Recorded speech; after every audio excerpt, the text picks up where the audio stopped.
Hi, Karisha. Hi, Makiko. Welcome to Rays of Light and the fictional village of Sunnyside. If you'd like to contact us with questions or comments, please do so. We'll include a link in the show notes. You're going to Hawaii with him? Ben asks. We can't discuss this here, Gabriella says, her calmness infuriating him. That she's correct only increases his frustration. He doesn't want to risk disturbing their children's peace of mind. He and his wife try to have their contentious discussions during a quick nighttime walk around the block, which keeps arguments outside the home and provides a time limit, something they adopted from Ben's parents. Unlike his parents, they have their kids on monitors they can view on their phones. And during their walks, they make sure 4-year-old Jacob hasn't gotten out of bed and 18-month-old Anna is still asleep.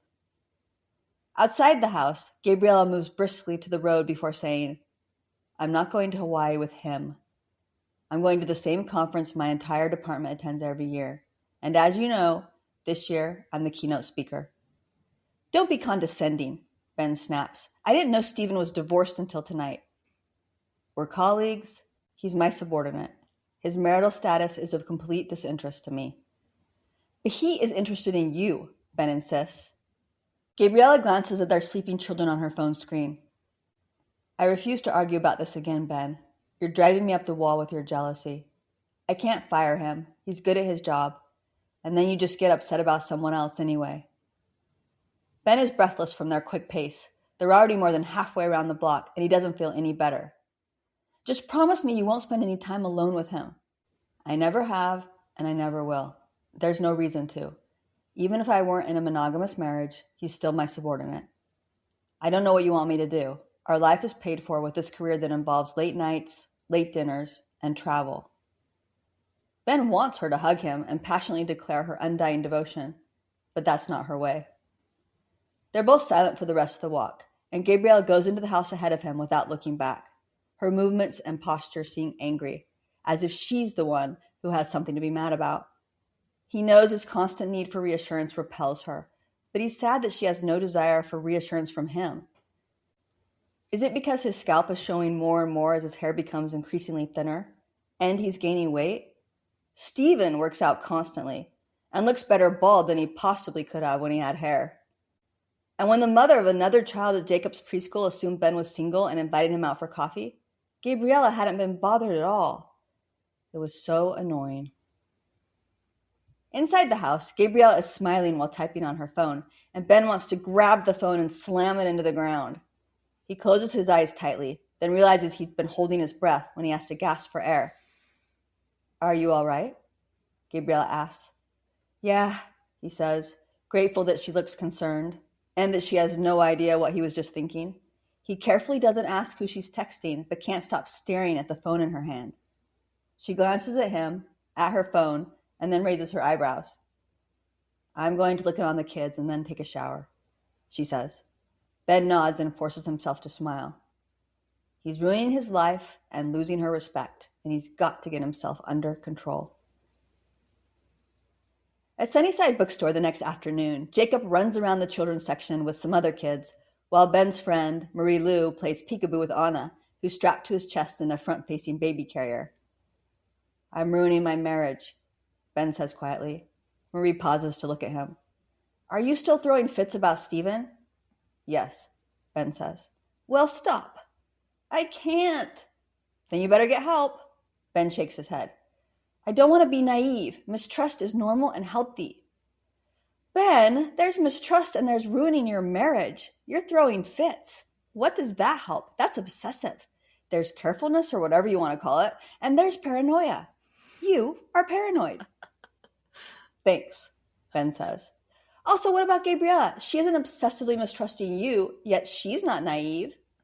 I'm not a beautiful woman having late dinners and trips to Hawaii with men, Ben says a bit too loudly. Marie shakes her head. Do you really think you're making it less likely she'll have an affair? If someone was constantly accusing me of doing something I wasn't doing, I'd be more likely to do it. Or actually, I'd end the relationship. Get help. Gabriella's amazing. You don't want to lose her through your own behavior. Jacob runs up. Daddy, can I get this book? Oh, I love this one, Marie says. We've sold a lot of them. You'll like it, Ben. It's sweet and fits your sense of humor. Ben reads the title. Always in Your Heart, right? Written by David Magic and illustrated by Lin Ong. Okay, we'll get it. Marie asked Jacob, are you coming up with entries for the big competition? Sunnyside Bookstore is changing its name. For every $10 donated, anyone can provide a suggestion, with all proceeds to be divided between the village's 2 nonprofit literacy programs. Later will come a winnowing down of choices, and then the final voting. Jacob's had a few ideas, but he doesn't have $10 to his name. Book builders, Jacob says before running off. Listen to that alliteration, Ben says proudly. Anyway, Marie says, back to what we were talking about before. I think you should find a professional to talk to, and then tell Gabriella what you're working on. But wait until after you've had the first session. And maybe talk to the professional about the best way to bring it up to her. Otherwise, you'll just start whining again, and she won't be impressed. Can't I just talk to you about it? No, Ben sighs. Are we still going on a double date to see the Sybarites next week? Marie shrugs. 4 of us will be using the tickets. I can't guarantee if Kyle will be one of them. Stop changing the subject. Are you going to take my advice? I guess so. What was it? What was what? What was my advice? You're like the older sister I never wanted. I'm 6 years younger than you. You're like the younger sister I never wanted. What was my advice?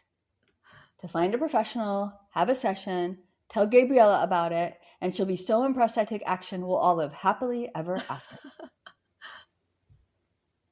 A week later, after the kids are asleep, Ben asks Gabriella if he can talk to her about something.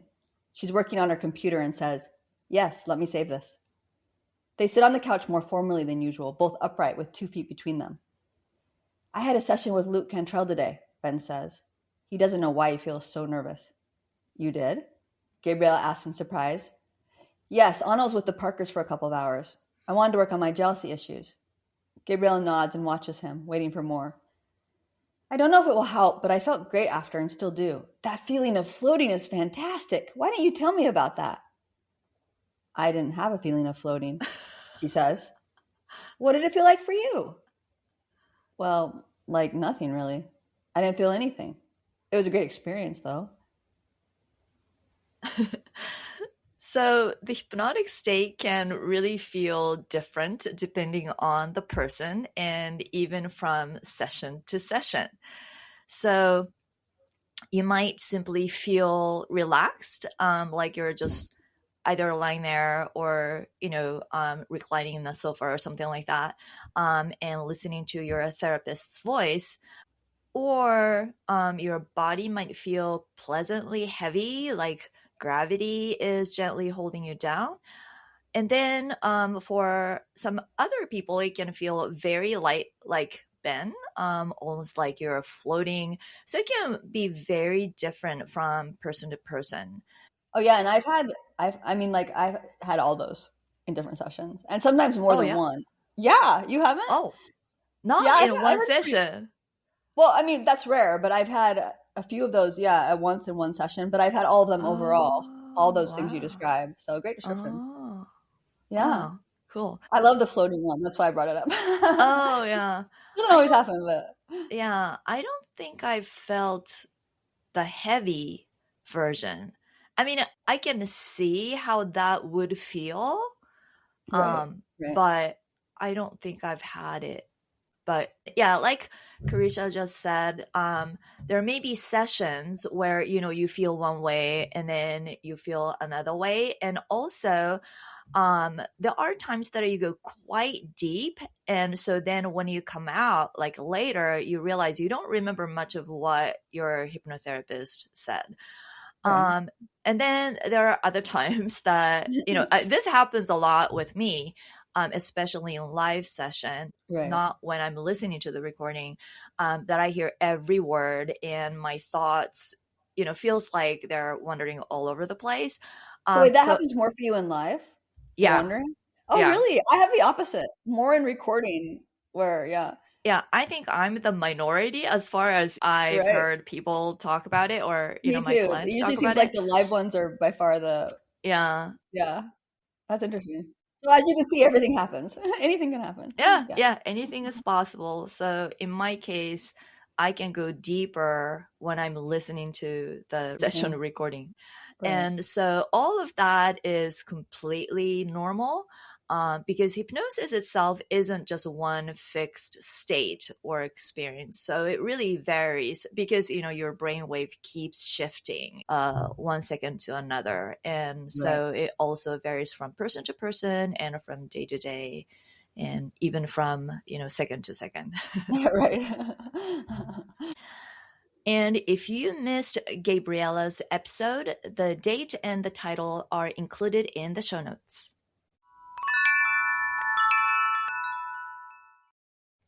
Ben says, Luke seemed to think jealousy is a pretty common problem. We broke my current obsessiveness down to what happened with Lisa and Greg.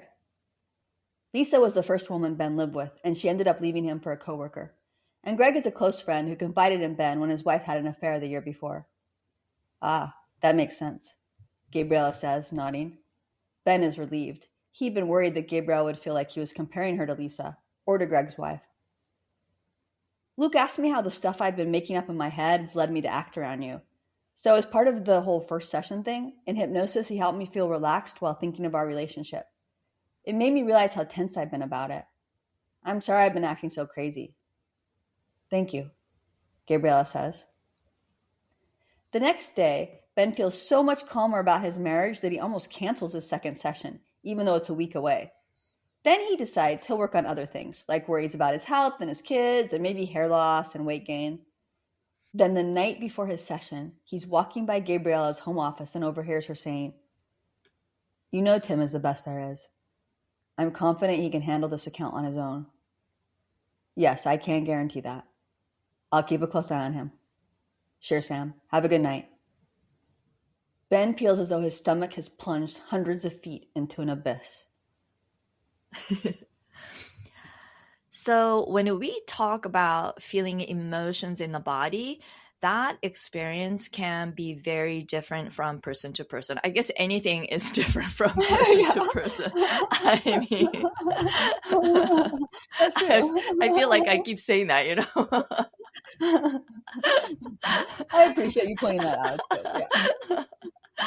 Yeah. So some people genuinely feel things very strongly in their body because their mind and body are very closely linked. So when they have strong emotions, then they also feel it physically somewhere in the body. Mm-hmm. And you are the one, right? You are that type. Yeah. That's me. I can relate to Ben here. Way too much. Yeah. See, I can understand that in my head, but it doesn't happen that much to me. I sometimes wonder if people hearing or reading that kind of description when they don't experience themselves and they aren't familiar, they don't know that other people experience it. I've often wondered, do they think that's just made up, for the drama? But it's real for some people. Yeah.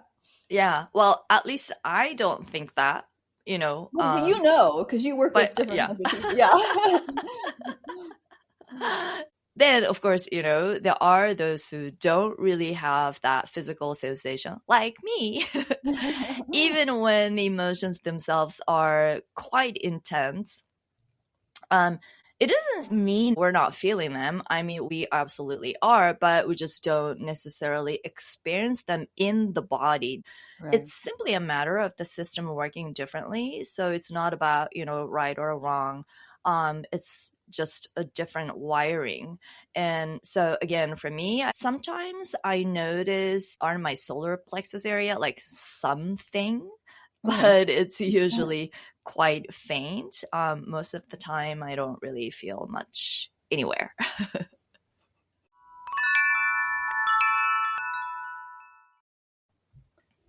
Ben becomes very hot and then very cold, and a rage starts to rise in him. Then he pauses, breathes deeply, and it subsides a little. He wonders if he's being paranoid again. But no, he's not. Tim is the young guy that Gabriella joked everyone was in a tizzy over when he started last year. Apparently, he looks like a combination of two gorgeous actors, and he was very courteous and soft-spoken besides. Or at least that's what Gabriella reported many of her colleagues as saying. Ben hasn't met or even seen Tim yet, and now he knows why. Of course Gabrielle is attracted to Tim, the young never-married guy, not Stephen, who has an ex-wife and a complicated child custody agreement. Why would she choose someone in his late 40s with loads of baggage when she can have a young, energetic movie star lookalike who's never even been married? This is why she remained so calm and disinterested when Ben railed on about Stephen. Or maybe she was involved with Stephen, then lost interest in him when Tim came along. Maybe that's even why Stephen's getting divorced. Why has he never thought of this before? Ben is now leaning against the wall, trying not to slide to the ground. He wants to start yelling and banging his fist against whatever he can reach. But that would be foolish. He'd upset the kids. He might even lose custody of them. Oh, that would be really dumb of Gabriella, since she has a free child carer and the most trustworthy one possible, their ever-loving dad, who chose to stay home and raise them and is now entirely dependent upon the income from her poisonous career. How could he ever have trusted a scenario analyst in a risk department at a financial services firm? She's cold and controlling, entirely focused on investments and wealth management. He opens his mouth to say something and then stops. What will happen if he accuses her? The improvements to their relationship will end. But does he want an improvement when she's deceiving him in this way? Wait, what was it Luke said? The stuff he was making up in his head? Is he making this up? How can he know? How can he know? Sometimes after a session, you can feel so much better that it almost feels like the issue's like completely resolved. And that's great. But especially with long-standing issues or patterns, it's usually not a one session thing. Right. Because the roots can be very deep and real rewiring doesn't happen overnight. It's no hypno miracle.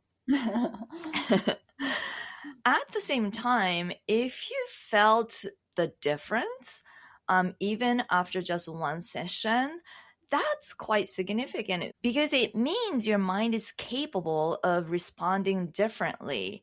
It means change is possible. But then, things can happen in everyday life that trigger the old reaction again.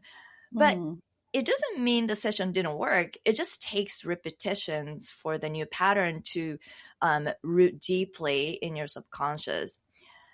So repetition is, even very, or actually even more important with conscious-based therapy. It just works much faster in hypnotherapy, but nonetheless, the repetition is still very important because there's something we call the law of repetition. So especially for long-standing patterns, there are like a fully grown forest in the subconscious, and they've been there for years and sometimes decades. And when we introduce a new suggestion in hypnosis, like dropping messages into your subconscious, it's more like planting a tiny seedling in the middle of this big forest. And it's alive, it's real, but it's very small. And so then, you have to nurture that seedling, because if you just plant that seedling and walk away where it's surrounded by all of those old established trees, old patterns, then it's not likely to survive for very long. I mean, probably like max a week or something, or maybe only even a few days, because it needs sunlight, it needs water, it needs space. And in practical terms, that's the repetition, listening to the session recordings, taking small steps in real life, really reinforcing the new response, the seedling. And so that's how the seedling grows and overpower the forest That's over beautiful time. imagery. I love that. Sorry, I didn't mean to interrupt you. No, But that's really no, beautiful. it's I fine. like that. Yeah, I use this metaphor a lot because I think it kind of illustrates how it Yeah, works. it does. Yeah. So when an old trigger shows up again, it doesn't mean nothing happened in the session. It just means the old forest is still Right. stronger, and the new pattern needs nurturing. And so with repetition, the seedling grows stronger. And over time, your subconscious landscape really start to change. Beautiful.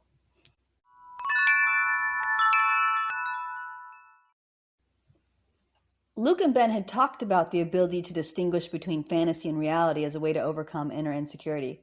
Luke had clapped his hands together and asked Ben, "What did I just do?" "You clapped?" Ben said, although that seemed too obvious to be the correct answer. "How do you know?" "I saw and heard." "So that's something you can know is real, right?" Ben had nodded. "When you're imagining what Gabriella is thinking or doing, is there any way to know that's real?" "No," Ben said. It can be helpful to contrast the stories we tell ourselves with things we know are real. Doing a reality check activity like noticing what your body's touching, butt on chair, feet on ground, clothes against skin, is helpful too. Remind yourself of the difference between a fantasy that's not serving you and what you can know is real in that moment. After remembering this, Ben decides to go listen to a session recording. He'll text Gabriella from the guest room to let her know what he's doing so she won't interrupt. Then he'll see how he feels after that. Like Luke said, he can always get mad later. He ends up listening to his recording twice because the first time he's so focused on torturing himself with the idea of Gabriella being seduced by a Ryan Gosling lookalike, he doesn't hear a single word. Although it would be Ryan Gosling 20 years ago before he was with his partner Ava Mendes, Ryan and Ava seem too upstanding to cheat on each other. But wait, Ava does look a little like Gabriella, which is unfortunate for Ben's state of mind. At this point, the recording comes to an end, and Ben realizes he needs to start over. He's exhausting himself with his nonsensical, spiraling thoughts. I want to clarify something here. In hypnosis, it's completely normal for your mind to wander. You might be relaxed, listening to the voice, and at the same time, notice your thoughts drifting here and there.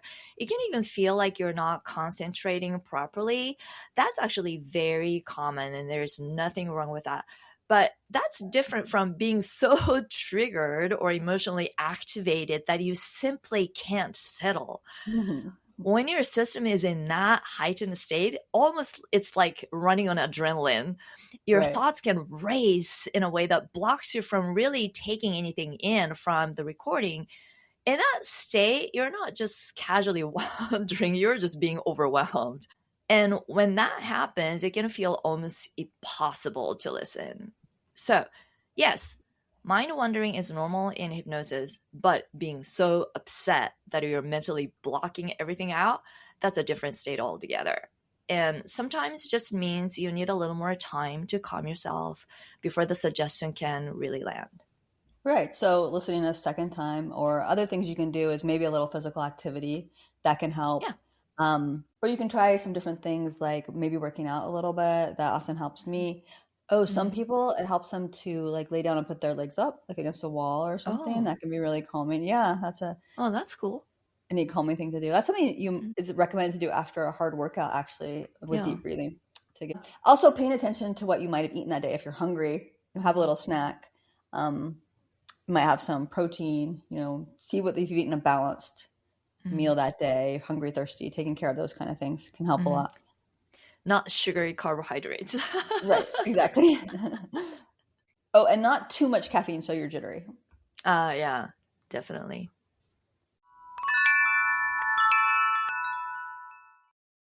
The second time Ben listens to his recording, he pays attention. His mind's still wandering now and then, as minds do, but without blocking out what he's hearing. He feels more and more relaxed as it goes on, and by the end, he's relieved he didn't act on his feelings, even though he's still bothered by what he overheard. At his session the next day, Ben tells Luke about how he thought he was doing so well when nothing had happened, but as soon as it did, he lost it. In the past, she's told me about how many of her colleagues think this Tim is really good looking.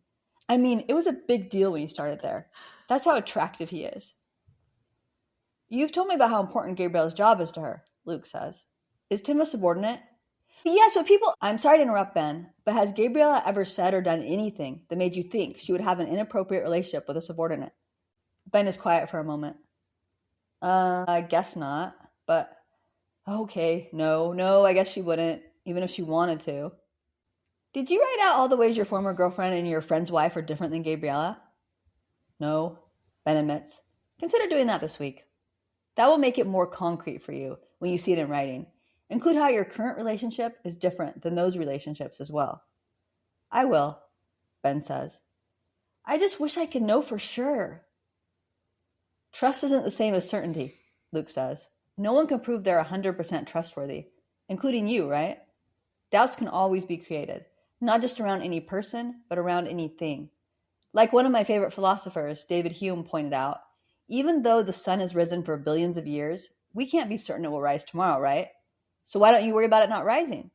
Assuming that's not what you want to work on next. Ben laughs. Jacob would probably ask excitedly if it's because the sun burnt out or if the earth stopped spinning or what. But going with what you really meant, no, it's not something I worry about. That's as much certainty as anyone can have, Luke says. When we're trusting properly, we don't need to be 100% certain. We can't be. When we keep trying for that 100%, we end up torturing ourselves and straining our relationships. One of my colleagues, who's also a friend, once said to me, "Don't live in the wreckage of the future." I like that, Ben says after a moment. Don't live in the wreckage of the future. I haven't heard that before. Looking at your life without these specific worries, what do you see? Luke asks. Happiness? Happiness. It's everything I've ever wanted. I want to live in the happiness of the present. I'd like to be able to do that more. I'm always worrying about something. During the next week, Ben finds himself more able to focus on good moments with his children and Gabriella, and he feels more relaxed overall. But even though he's worrying less about Gabriella being romantically involved with a colleague, he's sometimes stricken by the thought that if she left him, life would be unbearable. He brings this up to Luke the next time they meet. When we really fear something, Luke says, we avoid addressing it fully. So let's try that now. If that did happen, what sort of things would you do to keep going? Oh, wow, Ben says. It'd be terrible. Luke nods. What would you still have in your life? Well, my kids, of course. My friends. I have a lot of good friends. My family, Gabriella's family. So a lot of strong relationships, Luke says. That's great. Do you have any activities you really enjoy that you do alone or with friends? Ben hesitates. Not really, I guess. I mean, I used to, but I'm so busy with the kids and everything. What did you like to do in the past? Luke asks. Well, I used to love to golf and woodworking, but both those things take so much time. I haven't done either since Jacob was born. What did you make out of wood? The last thing I made, a cutting board to match my brother's mahogany kitchen, and before that, a chess set for my dad. So you have pretty advanced skills. Ben shrugs. There's another guy in my neighborhood who does the same sort of thing. He'd come over, we'd chat and work on our projects. I still see him around, but haven't had time to get together. What about other friend time? Ben shakes his head. I don't really have much focused friend time. I often take the kids to the bookstore and my friend Marie's there so we can chat if she's not busy. She gave me the advice to make an appointment and stop ruining my marriage. Luke smiles. So a very valuable friend. Do you think it's possible for you to do something outside the house just for yourself once a week? Ben shrugs again. Maybe. Start small. Perhaps meet someone for coffee for an hour to catch up, or see what project your neighbor's working on. And although it would take a bit more time, how about playing 9 holes of golf with a buddy now and then? Do you know other golfers? Yeah, there's a group of us that used to get together. Last I heard, they were still meeting up. It's interesting, Luke says, but when we expand our lives, we tend to spend less time focusing on what might go wrong. And if you feel better, your whole family will also. What do you think Gabriella will think about this? She has a friend group she lifts weights and rock climbs with, so I'm sure she'll understand, Ben says. Excellent. I'm excited to hear what you'll do first. So just to briefly review the dynamic here, Ben is very relationship-centered, as you can probably assume. For him, connection and reassurance are very, very important, obviously. Very, very. So when he doesn't feel that reassurance, it can quickly trigger a fear of rejection. Relationship-centered people tend to be very sensitive to that sense of rejection. Now, you agree, Karisha? I agree, and I'm one of them, yep. Yeah, so am I. But I'm low on the spectrum. So that's why in this story, when Gabriella focuses on something else, especially her work, he can experience it as if he's being sort of pushed aside, even if that's not her intention. And when her work involves other men, it seems to really trigger him. Poor Ben. Poor Ben. Gabriella, on the other hand, is more mind-centered.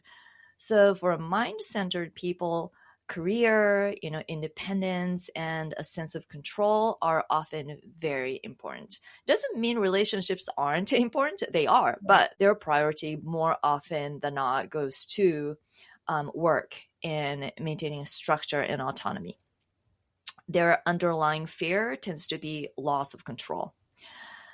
And when conflict arises, they're more likely to withdraw and or need space to feel secure, for themselves. Gabriella needs space and time to herself to feel balanced. And in this case, Luke is encouraging Ben to find space and time for himself, independent of Gabriella, while then allowing her the space she naturally needs. Yeah, that's a great explanation. Oh, and that phrase, don't live in the wreckage of the future, that comes from Lois Lorbeck, the hypnotherapist I've mentioned before that has helped me so much.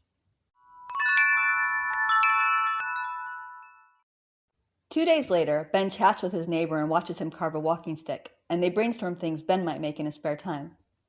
Then that Saturday, after Gabriel gets back from the rock climbing gym, Ben spends 4 hours on the golf course with his friends. In the evening, the whole family makes cookies.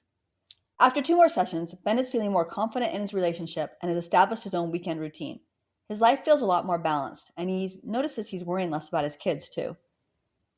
After he updates Luke, Ben tells him, "So my hair's thinning, and I've heard that some people have had success with injections of that toxin. I think it's botulinum or something like that. It's whatever's in Botox. They say that we unconsciously tense our scalp muscles, and that stretches the skin and limits the blood flow to the follicles. So releasing the muscles helps increase the blood flow.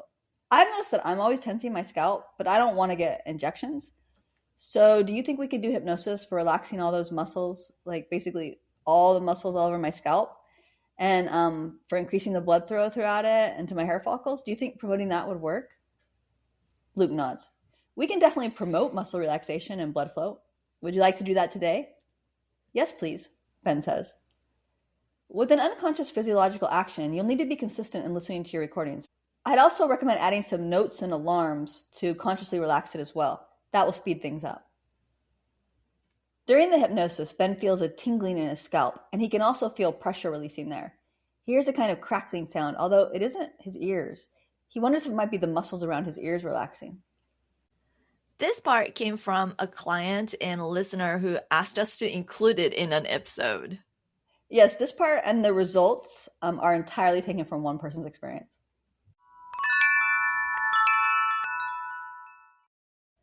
Ben doesn't write himself notes or set any alarms, but he does listen to his scalp relaxation recording most days, when he doesn't feel like he needs one of the earlier ones instead. He starts to notice more and more when he's tensing muscles in his scalp, then more and more when he's not. A few weeks pass, and there's already far less hair in his brush, and the hair follicles he can see look stronger. After 2 months, he thinks his hair seems thicker. "Look at my hair," he tells Gabriella, not for the first time. "It looks great," she says, gently tugging at a handful as she walks past. "Don't pull hair," Jacob shouts. "Dada air," Anna says. "Yes," Ben says approvingly. "Dada is very hairy."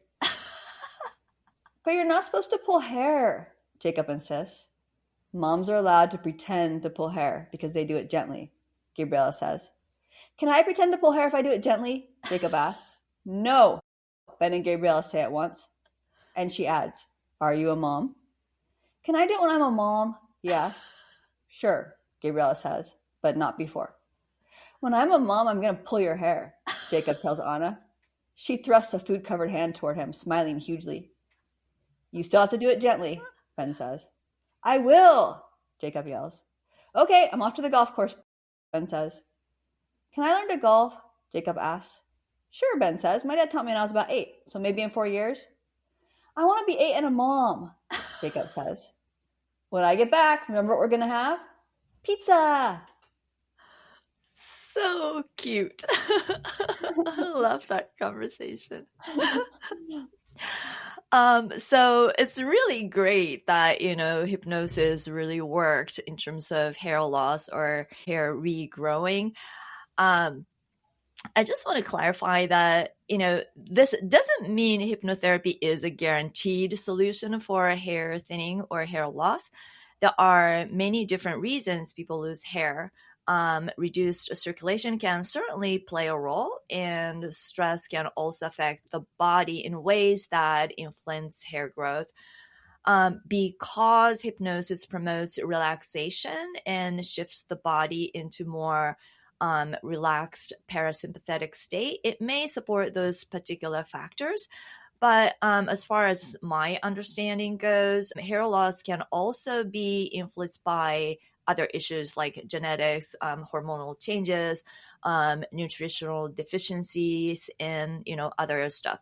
And so hypnosis is not a promised cure for hair loss. I mean, hypnosis doesn't cure anything anyway, but it may help address certain contributing factors like, stress and muscle tension. And obviously that really worked well with this, person. Yeah, I'm really glad you explained all that. That was really great. Thank you for joining us in Sunnyside. If you enjoyed your time with us, please share this episode with a friend. Thank you to High Street Jack for our theme song. And thank you, Makiko, for managing the post-production work and our website. And thank you, Karisha, for writing such great stories that gets better and better.